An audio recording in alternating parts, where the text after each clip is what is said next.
तत्र शरीरविजयो भूतिर्ध्रुवा नीतिर्मतिर्मम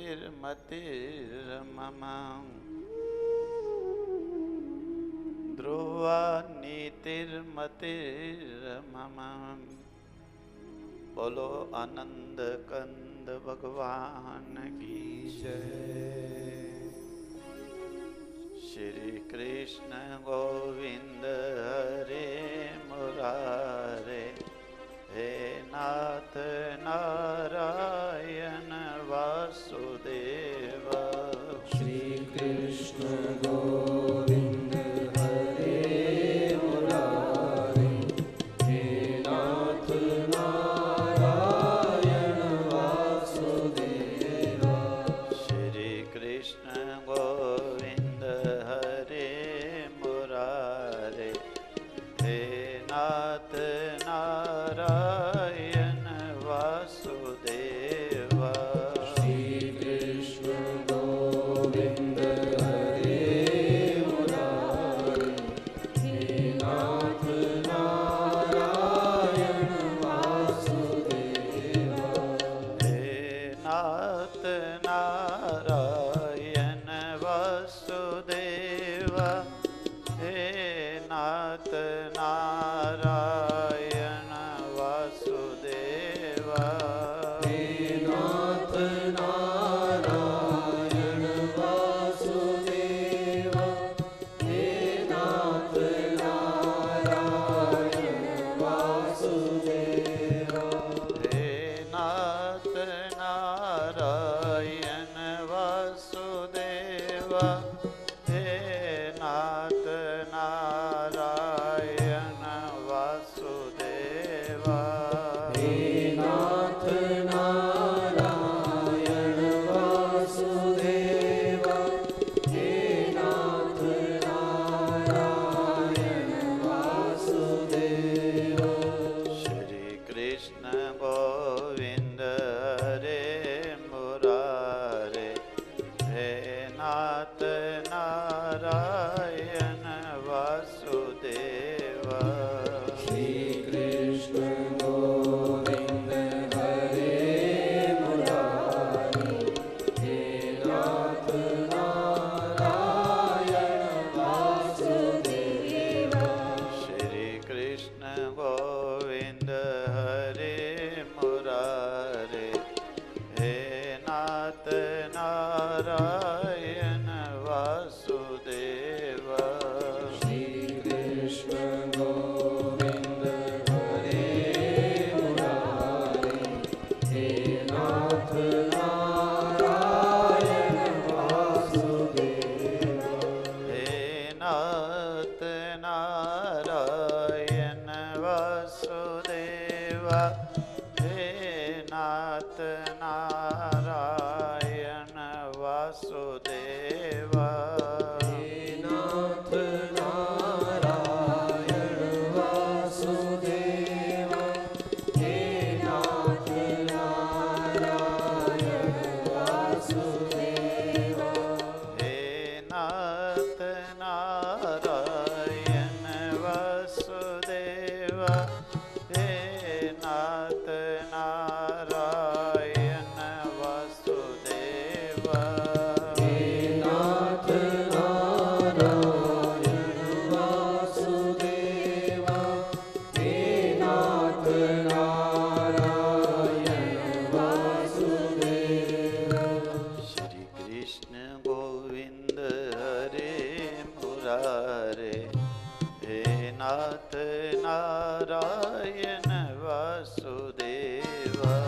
श्री कृष्ण गोविंद हरे मुरारे, हे नाथ नारायण वासुदेव। श्री कृष्ण गोविंद हरे मुरारे, हे नाथ नारायण वासुदेव। श्री कृष्ण गोविंद हरे मुरारे, हे नाथ नारायण वासुदेव। आनंद कंद भगवान की जय। हर हर हर महादेव। श्री स्वामी जी महाराज की जय।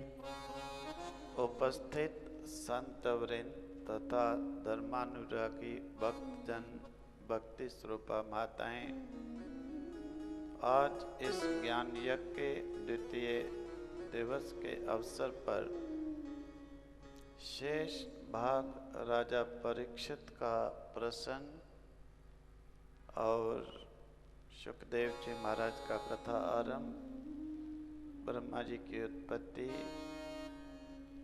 वराह भगवान की उत्पत्ति का प्रसंग, कपिलोपाख्यान पर्यंत तक प्रसंग वर्णन किए जाएंगे। राजा परीक्षित को जब ये मालूम हुआ कि मुझे शाप मिला है और तक्षक नाग के द्वारा मुझे काटा जाएगा और 7 दिन में मेरी मृत्यु होगी, तो उस समय राजा परीक्षित ने विचार किया, अहो मया नीच मनार्यवत कृतम निरागसी ब्रह्मणि गूढ़ तेजसी ध्रुवम ततो मे कृत देव हेलनात् दुरतयम व्यसनम न अति दीर्घात्। कि अच्छा हुआ मैंने निरपराध, राजा परीक्षित पश्चाताप करते हैं, निरपराध अपने तेज को छुपाए हुए मुनि को इस प्रकार से अपमानित किया, और बड़े खेद की बात है, अवश्य ही उन महात्माओं के अपमान के फल स्वरूप शीघ्र से शीघ्र मुझ पर आपत्ति आनी ही है, और वो अब श्रवण हो गई। राजा परीक्षित ने ये मान लिया कि अच्छा है कि दोबारा मेरे जैसे राजा को इस प्रकार की कुबुद्धि नहीं प्राप्त होगी, क्योंकि उन ब्राह्मणों की क्रोधाग्नि मेरे सारे वंश को जला करके राख कर सकती थी, परंतु उनकी बड़ी कृपा हुई कि मुझे ही शाप दिया है और मेरा वंश तो बच्चा रहेगा। मेरे खजाने को उनकी क्रोधाग्नि खाक कर दे और भरे पूरे राज्य को खाक कर दे, जिससे कि कभी ब्राह्मणों के प्रति, गौओं के प्रति, उन साधुओं के प्रति मुझे कभी जो है दुर्बुद्धि, पाप बुद्धि ना प्राप्त हो। तो इस प्रकार से चिंता करते करते ही उन्हें जब श्रवण हो गया, राजा परीक्षित अपने आप को ही स्वयं जो है ग्लानि कर रहे थे कि जिस मुझ राजा के द्वारा इस प्रकार से इतना नीच कर्म हुआ, तो जब मालूम होता है उस समय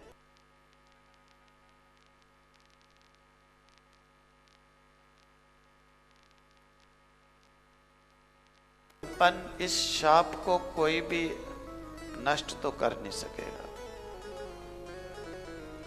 इसलिए अच्छा है कि इस समय ऐसा रास्ता खोजना चाहिए कि जिससे मेरा परलोक तो अच्छा बन जाए। ये विचार करके राजा परीक्षित ने इस प्रकार का उपदेश देने वाले, इस प्रकार के ज्ञाता ऋषियों मुनियों को निमंत्रण भेजा, अपना समाचार कह सुनाया।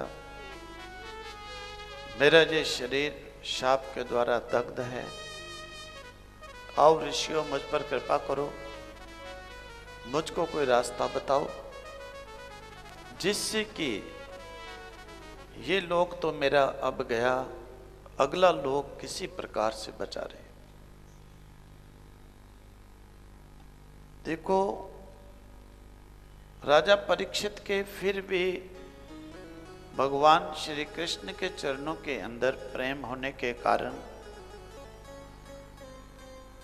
पाप बहुत कम थे, जिसके कारण अंत समय पर राजा परीक्षित को ये बुद्धि प्राप्त हुई, क्योंकि पापों की अधिकता रहने पर व्यक्ति को अपने अगले लोक का कल्याण, आत्मा के उद्धार का ये विचार उत्पन्न ही नहीं होता है। हाँ, जो पाप से शून्य हैं, भगवान श्री कृष्ण गीता जी के अंदर अनेक प्रकार के यज्ञों का संपादन करते हैं। हवि यज्ञ है, समर्थ हो, कर सकते हो, हवि यज्ञ करो, नहीं कर सकते हो, जप यज्ञ करो, वो भी नहीं हो सकता है, स्वाध्याय यज्ञ करो, स्वाध्याय नहीं हो सकता है, ज्ञान श्रवण ज्ञान यज्ञ करो। किसी न किसी यज्ञ का जीवन के अंदर अवश्य ही जो है अनुष्ठान करते रहना चाहिए।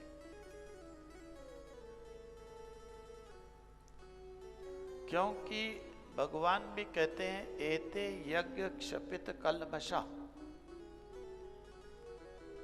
इस प्रकार से जीवन के अंदर कोई न कोई यज्ञ का जो अनुष्ठान करता रहता है, वो उन यज्ञों के द्वारा अपने पापों को, कल्मशों को नष्ट कर देता है। और जिसके ये कल्मश जो हैं, पाप, इनमें से किसी यज्ञ के द्वारा या दो यज्ञों के द्वारा या सब यज्ञों के द्वारा नष्ट हो गए,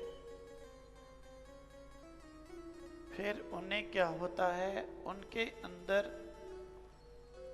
कामनाओं का संसार छोड़ करके मोक्ष की, यानी अपने आत्म ज्ञान की विचारधारा प्रकट होती है, इच्छा होती है, जिज्ञासा होती है।